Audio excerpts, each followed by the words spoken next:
High বন্ধুরা, তোমরা সবাই কেমন আছো? আশা করি তোমরা সবাই অনেক ভালো আছো আর আমরাও অনেক ভালো আছি। চলে এসেছি একটা নতুন একদম পুরো একটা ভিডিও, অবশ্যই পুরো ধামাকাদার ভিডিও গাইস। তোমাদের কমেন্টের উপরের রিঅ্যাকশন নিয়ে আমরা চলে এসেছি।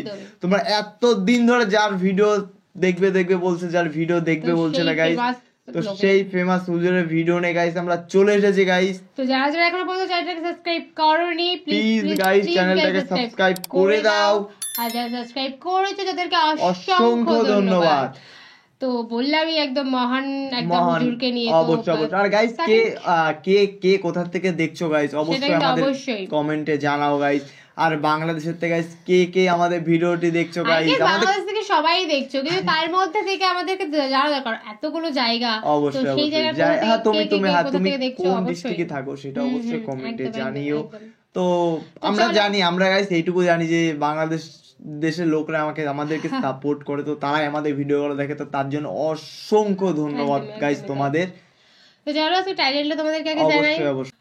তো বলছে আল্লামা সাঈদীর যে ওয়াজটি সকলেই খোঁজে, মানে তিনি কি এমন ওয়াজ বলে, যেই ওয়াজটি পুরো ফেমাস ওয়াজ, একদমই সেইটাই আমরা। তো ওয়াজের ভিতরে অনেক কথা আছে, যে ওয়াজটা সবাই শুনতে চায় গাইস, সবাই শুনতে চায়। আর ইনি কিন্তু হয়তোবা মানে এই যে আমরা যে আজকে ভিডিওটা করব, এনাকে দেখেই মনে হচ্ছে ইনি খুবই পুরনো দিনে ছিলেন, মানে হয়তোবা এখন নেই উনি, যতদূর এখনো পর্যন্ত জানি, আমার মাইন্ডে যতদূর আছে, মানে এর কাছে শুনেছিলাম। অবশ্যই। তো তাকে নিয়ে ভিডিও বানাচ্ছে মানে তো একদম তার কথা তো লেভেলে। অবশ্যই। আর আমরা দেখতে চাই গাইস যে আমাদের অডিয়েন্স এইনার রেসপন্স কিরকম লাগে গাইস। তোমরা বেশি করে শেয়ার করো গাইস ভিডিওটি। তো আমাদের মেইন ভিডিও কিন্তু আমাদের এসএমএ চলে আসবে, অবশ্যই কিন্তু চেক আউট করো, স্কিপ না করে পুরো ভিডিওটা দেখো। কারণ আর গাইস প্লিজ গাইস এটাকে তোমরা একটু শেয়ার করো, তাহলে তোমরা যদি শেয়ার করো তাহলে নিশ্চয়ই, মানে আমরা বলছি না যে তোমাদের শেয়ার করতে হবে, তোমাদের রেসপন্সটা যদি গাইস বেশি হয় তাহলে অবশ্যই আমরা এরকম ধরনের ভিডিও অবশ্যই করব। তো চলো বেশি কথা না বলে আজকের ভিডিওটি শুরু করা যাক। আলামিনের হাবিব জনাব মুহাম্মদুর রাসূলুল্লাহ সাল্লাল্লাহু আলাইহি ওয়াসাল্লাম বলেছেন, কিয়ামতের ময়দানে আল্লাহর কসম করে বলছি, সেদিন জাহান্নামীদের ভীষণ কষ্ট হবে, আর জান্নাতীদের জন্য অত্যন্ত আসান হবে, অবস্থাটা খুবই আরামের হবে।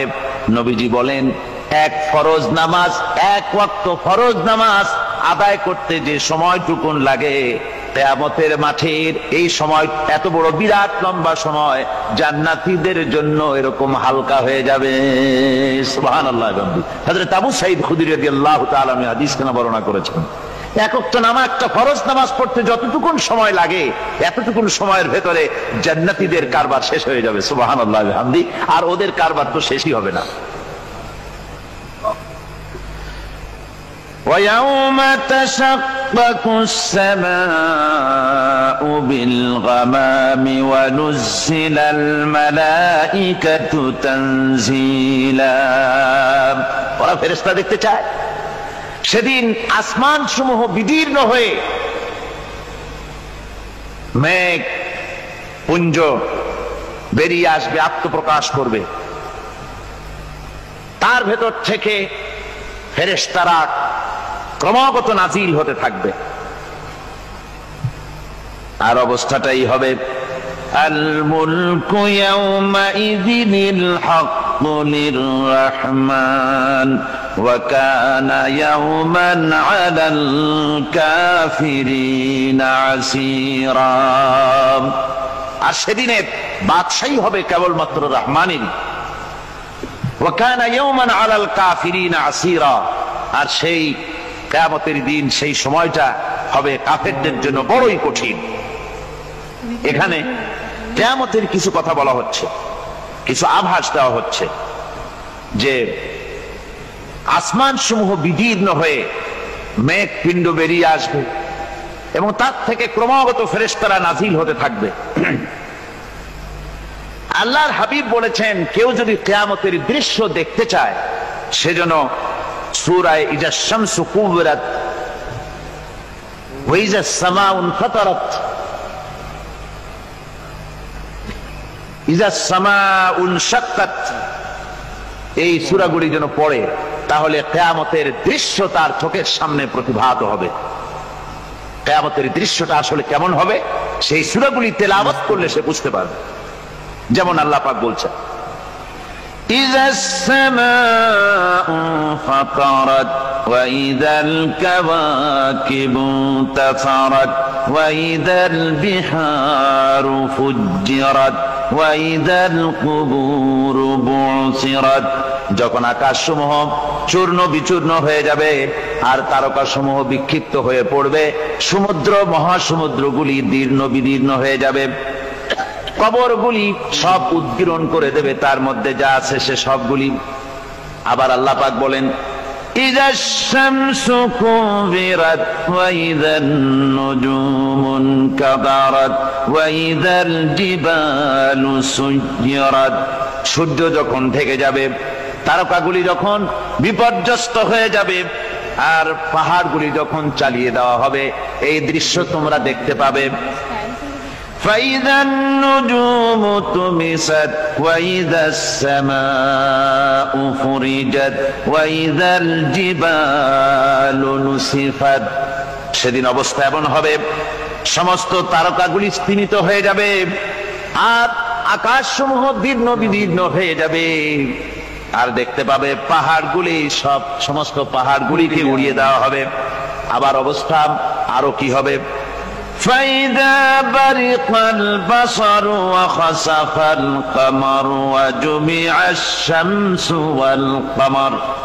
যখন চক্ষু বিস্ফারিত হয়ে যাবে মানুষের, চাঁদ আর সূর্য নিষ্প্রভ হয়ে যাবে, সব একাকার হয়ে যাবে, চন্দ্র এবং সূর্য তার অস্তিত্বকে হারিয়ে ফেলবে। শুধু তাই নয়, ওয়াহুমিলাতিল আরদু ওয়াল জিবালু ফাদুক্কাতা দাক্কাতাও ওয়াহিদা। জমিন ও পাহাড়গুলির মধ্যে সংঘর্ষ লাগিয়ে দেওয়া হবে, আর তা এক ধাক্কায় জমিন এবং সমস্ত পাহাড়গুলি চূর্ণ বিচূর্ণ হয়ে যাবে। সুবহানাল্লাহি ওয়া বিহামদিহি।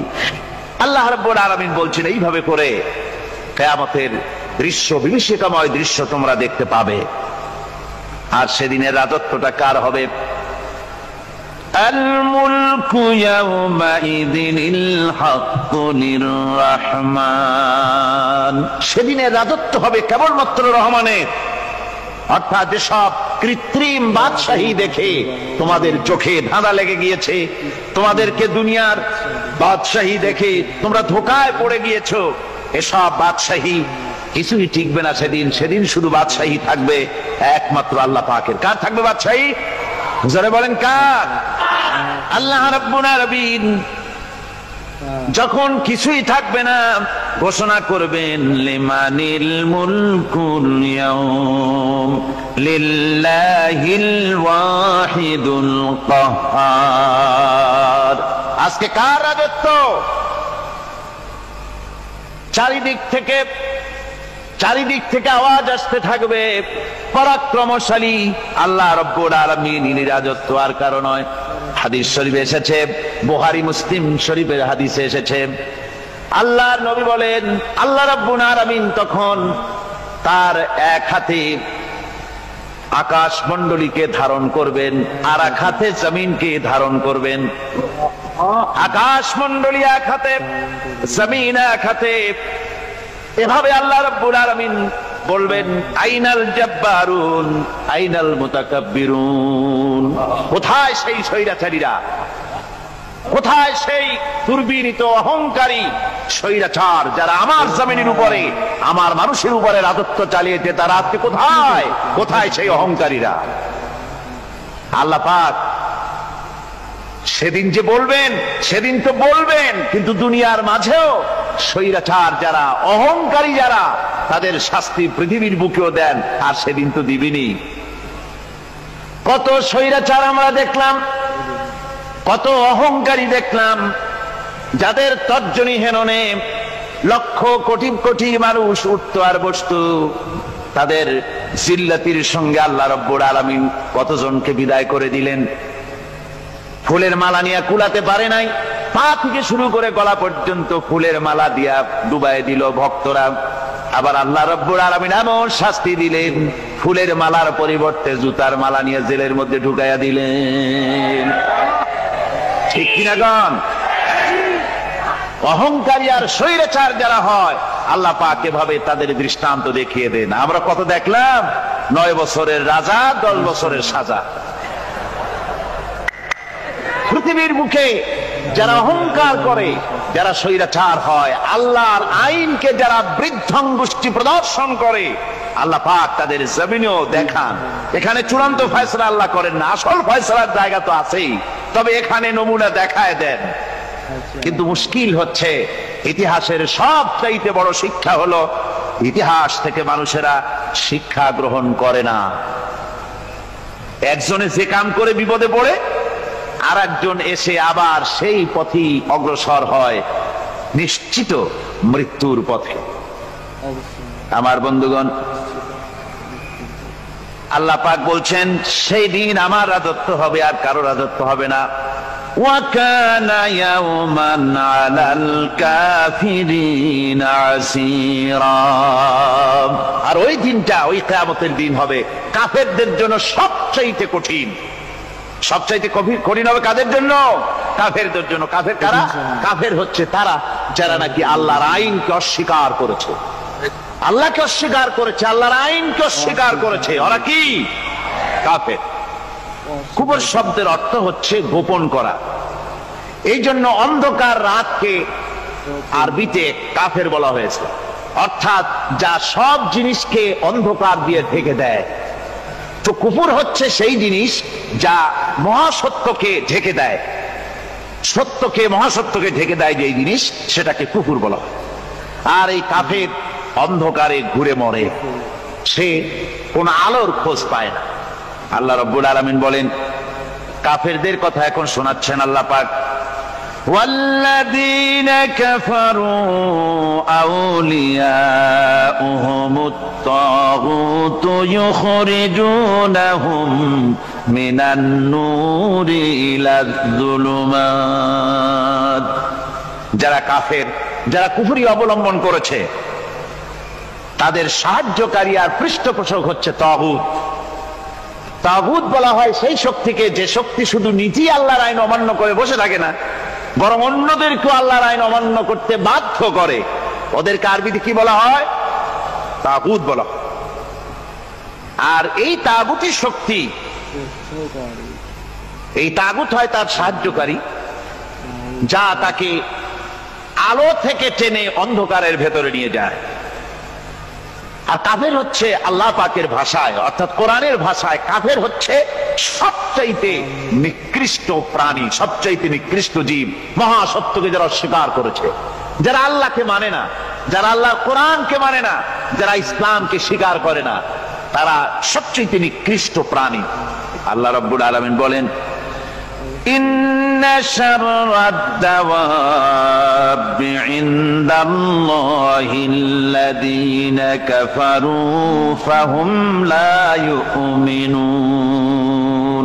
নিশ্চয়ই আল্লাহর জমিনে সব বিচরণশীল জীব যত আছে, আল্লাহ বলছেন আমার জমিনে বিচরণশীল জীব যত আছে, তার মধ্যে সবচাইতে নিকৃষ্ট প্রাণী হলো যারা ঈমান আনে নাই, যারা বিশ্বাস করেন আমি আল্লাহকে, যারা পরকালকে বিশ্বাস করে নাই, যারা কোরআনকে বিশ্বাস করে নাই, যারা ইসলামকে বিশ্বাস করে নাই, পৃথিবীর মধ্যে তারা সবচাইতে নিকৃষ্টতম প্রাণী। আল্লাহ বলেন শুধু নিকৃষ্ট জনক, নিকৃষ্ট প্রাণী বললেই সারে না, এরা হলো চতুষ্পদ জানোয়ারের মতো। কে বলতেছেন? আমি বলছি না, কিন্তু আল্লাহ পাক বলতেছেন চতুষ্পদ জানোয়ারের মতো কাফেরেরা। وَمَثَلُ الَّذِينَ كَفَرُوا كَمَثَلِ الَّذِي يَنْعِقُ بِمَا لَا يَسْمَعُ إِلَّا دُعَاءً وَنِدَاءً।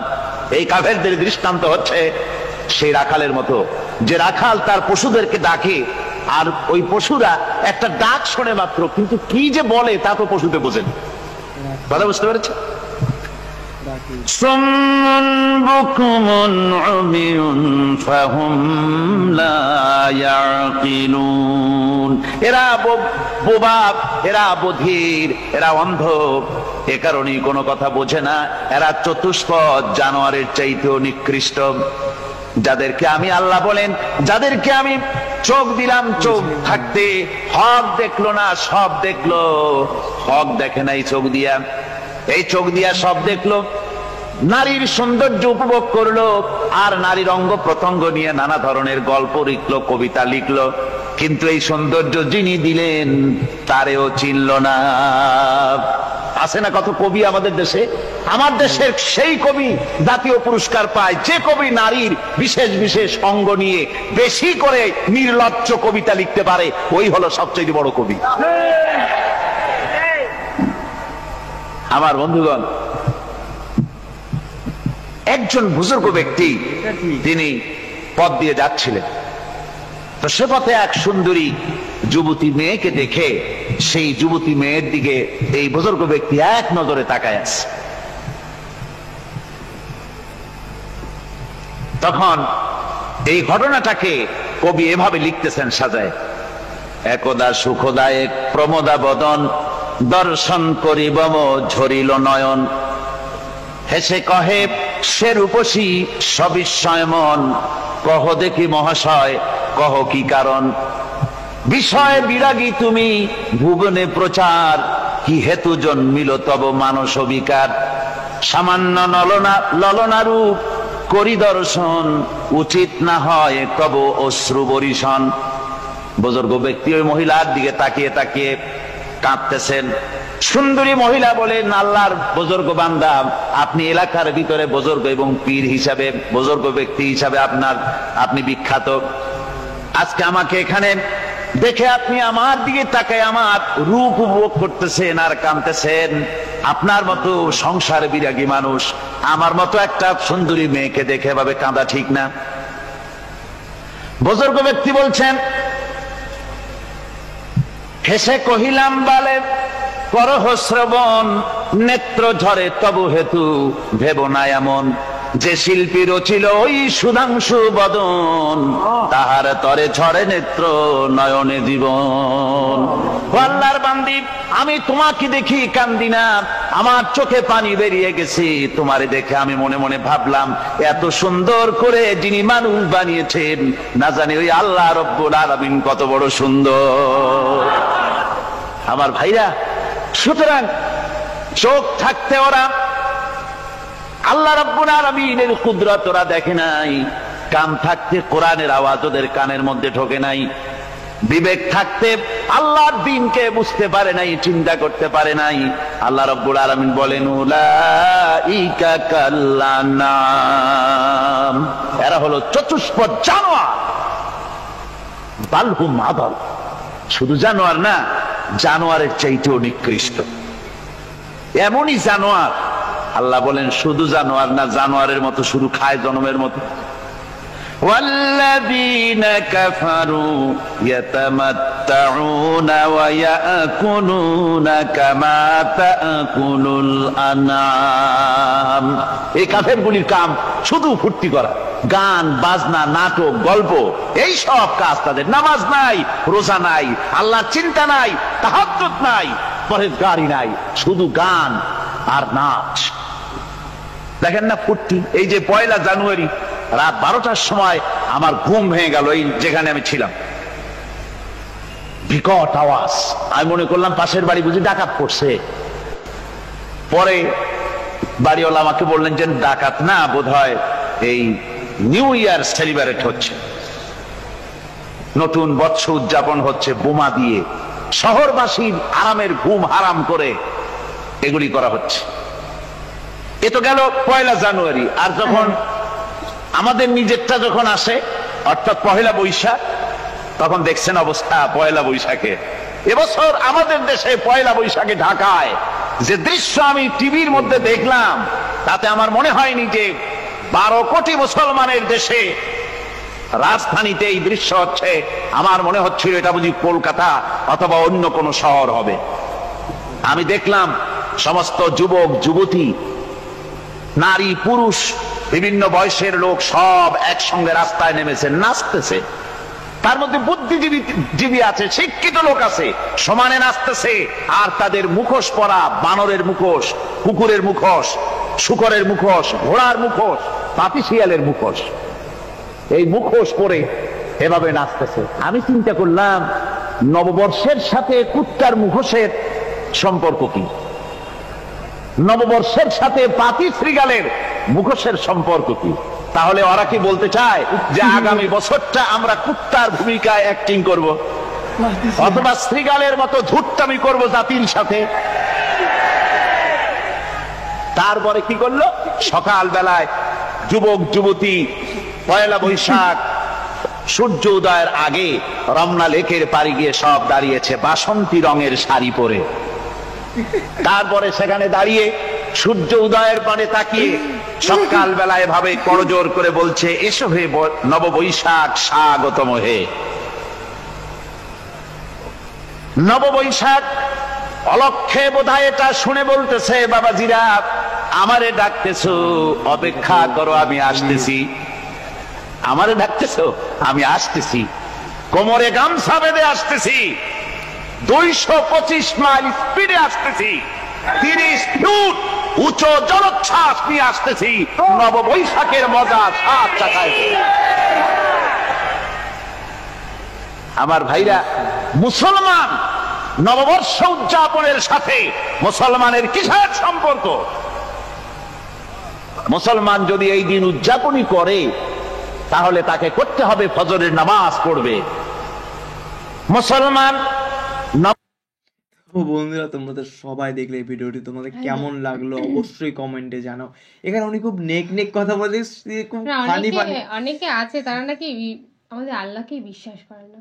অবশ্যই।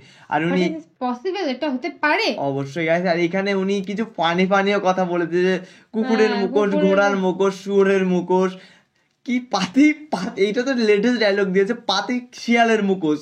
মানে এগুলো দিয়ে নাকি তোমার নববর্ষ সেলিব্রেশন, না নববর্ষ সামথিং কিছু আর ওরা সেলিব্রেট করছিল মুখোশটা পরে।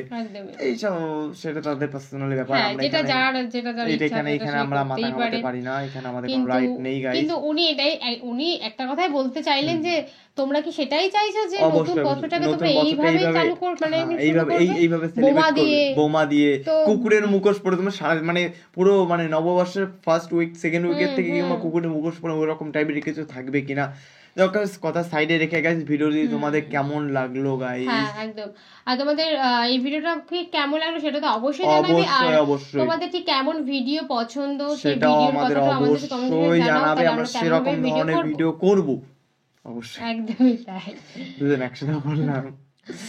তো গাইস একটা কথাই বলবো, যদি ভিডিওটি তোমাদের ভালো লাগে অবশ্যই লাইক কমেন্ট শেয়ার গাইস, অবশ্যই শেয়ার করো গাইস। আর ভিউজ গাইস, তোমরা যদি এই ভিউজ দরকার আমাদের গাইস, তো শেয়ার করলে অবশ্যই ভিউজ আসবে। যদি ভিউজ আসে তাহলে বুঝবো না সত্যি তোমরা এরকম ধরনের ভিডিওই চাও। তোমরা যদি গাইস এরকম ধরনের ভিডিও চাও তো আমরা এরকম ধরনের ভিডিও করবো, আমাদের কোনো প্রবলেম নেই। ফেমাস হুজুরকে নিয়ে আমাদের ভিডিও করতে কোনো আপত্তি নেই। কিন্তু তোমরা যদি রেসপন্স যদি না করো গাইস, আমরা তো সিরিয়াস গাইস, আমরা বুঝতে পারছি না কি ধরনের ভিডিও করব, আমাদের মাথায় ঢুকছে না কি ধরনের ভিডিও করব। তোমরা টোটালি যদি এরকম ধরনের ভিডিও দেখতে চাও গাইস, তো এই ভিডিওটি সম্পূর্ণ লেভেলের ভিউ, অবশ্যই লেভেলের ভিউ আসে তাহলে অবশ্যই নেক্সট টোটাল লেভেলের ভিউ তোমার মানে লেভেলের ভিডিও আমরা তোমাদের সামনে নিয়ে আসবো। তোমরা ভালো থাকবে, আমরাও ভালো থাকবো, আমরা ভিডিও করে ভালো থাকবো, তোমরা ভিডিও দেখে ভালো থাকবে। দুজনের মনই মানে দুজন না সবাইদের মনই খুবই ভালো থাকবে। আর নতুন একটা ফ্রেশ গাইস, নতুন একটা ফ্রেশ একটা ভিডিওতে তোমাদের সাথে আবার আমাদের দেখা হবে। তো আজকের মতন এখানেই, টাটা।